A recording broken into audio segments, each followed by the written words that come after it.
Well, hey Ted, as it turns out you weren't eating all that food after all.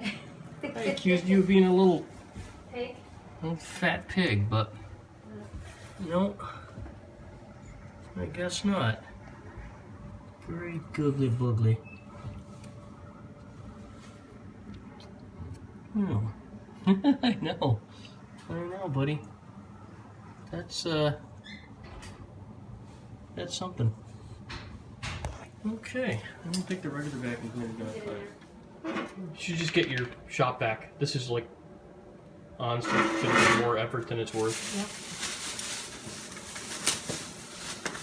Yep. I just didn't I feel appreciate like the idea running of trying to hand scoop it. What's that? I just didn't feel like running out for the shotgun. Want me to do it?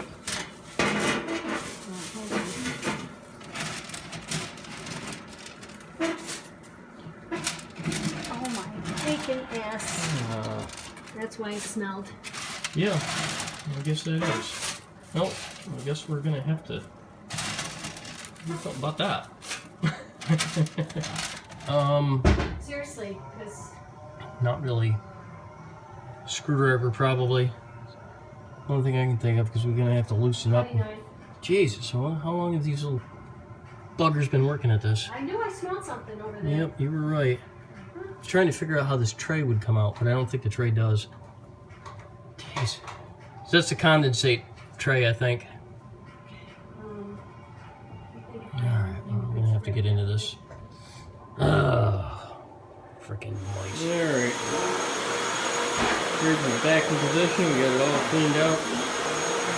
Now Mama's going into cleaning frenzy. Not gonna help her with a mouse that maybe just to sneak underneath the fridge though. Right, Ted?